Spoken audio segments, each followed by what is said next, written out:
Every parent has dreams for their child, dreams for a life of happiness and health and success, but sometimes life comes along and alters those dreams. That's what happened to the Christman family back in 1980. The family was out for an afternoon drive, the three older brothers riding in the back seat, having a good conversation. 4-month-old Chad was riding in the front seat with his mom, when all of a sudden, tragedy struck. Another vehicle came alongside and hit their car, and in an instant, life changed. Young Chad was thrown from the vehicle, and he was pinned under the tire of the other car. He suffered life-threatening injuries, internal injuries.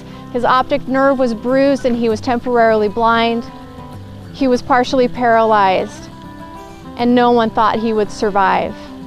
Hours stretched into days, days stretched into months, months stretched into years, and Chad's mom had hope as Chad overcame all the odds, and his independent spirit and his energy for life led him to do great things and live a life independently, live a life energetically right alongside his brothers, getting into all sorts of fun and activities, being in the marching band, going camping, going out on a specially optimized dune buggy with his friends and his father, and living a life. After Chad graduated from high school, he came to Goodwill to find out how he could more live a life independently. Today, Chad is an IT administrator at Goodwill Industries of the Inland Northwest and doing amazing things to teach us as employees what we need to do to keep being effective in our jobs and helping us overcome our obstacles. The student has become the teacher for Goodwill. They come to tell me that he's paralyzed, he was going to be in a wheelchair, and I said, I don't care. I got him. That's all that matters. A lot of people told us Chad would not get his driver's license, would not be able to get work, wouldn't complete school. Well, he's got his driver's license, and he's completed school, and he's got a good job through the Goodwill. What do you enjoy most about your job here with Goodwill? Interacting with people. I can't stay in my office all day. I go crazy. I love going out, talking to people, figuring out the problems, going to the different workstations. But I sit down and talk with the people and kind of, not really a therapist, but just kind of talk through the problem because there's always an underlying problem underneath the problem. Sure. Like, how did that problem occur? When Chad came to Goodwill, he wanted to work with computers and continually express that to his staff person. And so we typically didn't place individuals in our IT department at the time. So it was kind of new for us. So we started Chad out working in our production area like we usually do to assess basic skills, and then worked with Doug Ross in IT to develop a position where Chad could go in and train for IT, and we could assess his skills and see where he was at. So we set up a meeting for Chad with Doug, and through Doug's conversation with Chad, he immediately knew that Chad had some basic skills to work with computers. So it was kind of our first effort to get somebody in our IT department. I think there's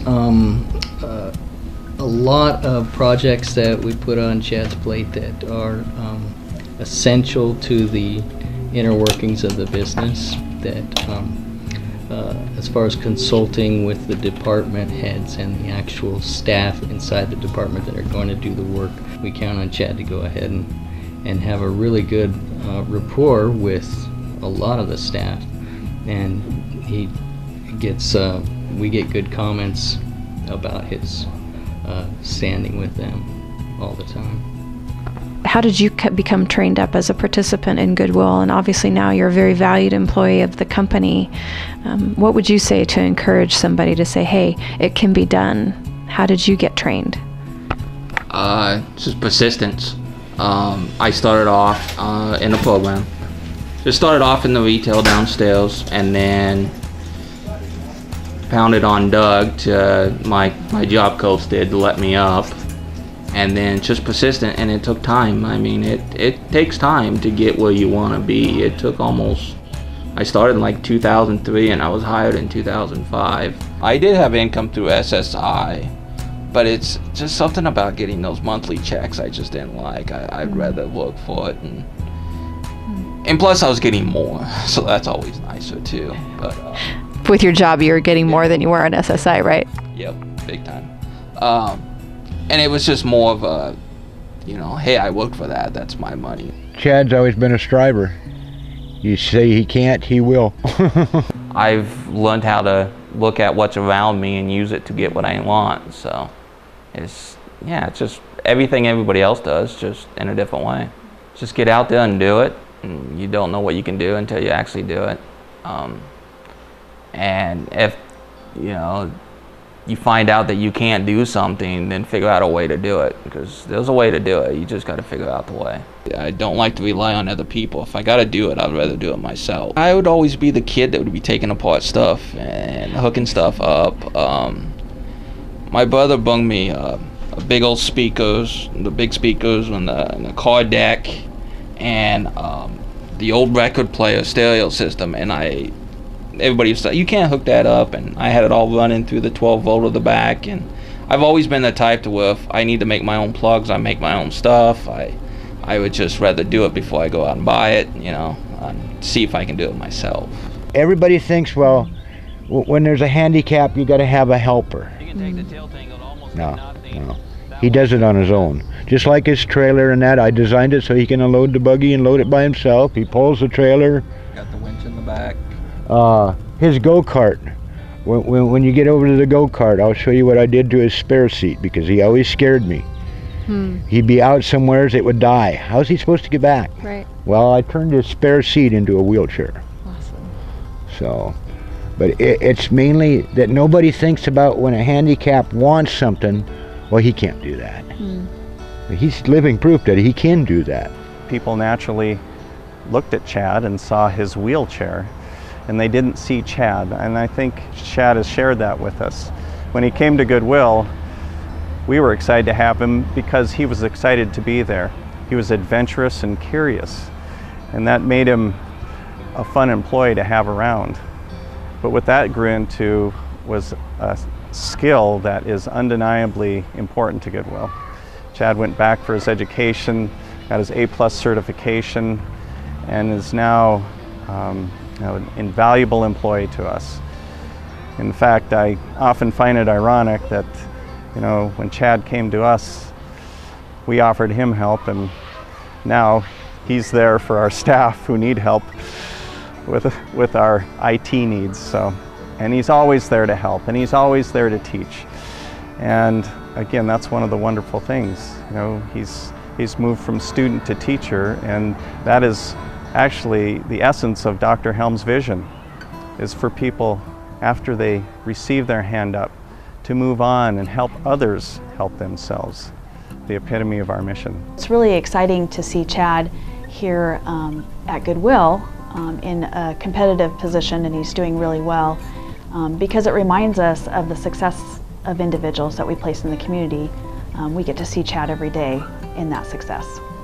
It's an understanding atmosphere. It's they try to help out quite a bit. We joke, we laugh, it's more of a family than it is a job. You have your days, every job does, but most of the time it's a fun place to be. It's helped me grow to become who I am today, and that it helps people find jobs, look for jobs, do resumes. All the programs that we have here are great. Anywhere from the youth on up, all the way up to the adults.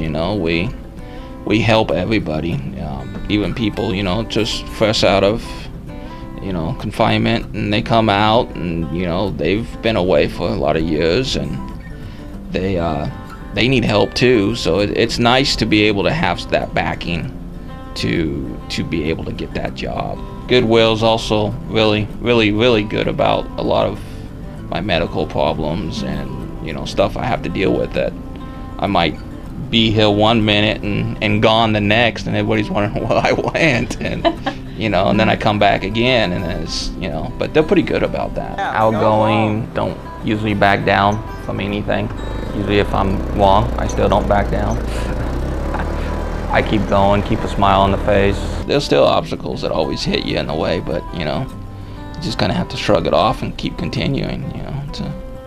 Tomorrow's going to come no matter if you want it to or not. It's going to be here, and you just got to deal with what you can now and, you know, try to do the best you can.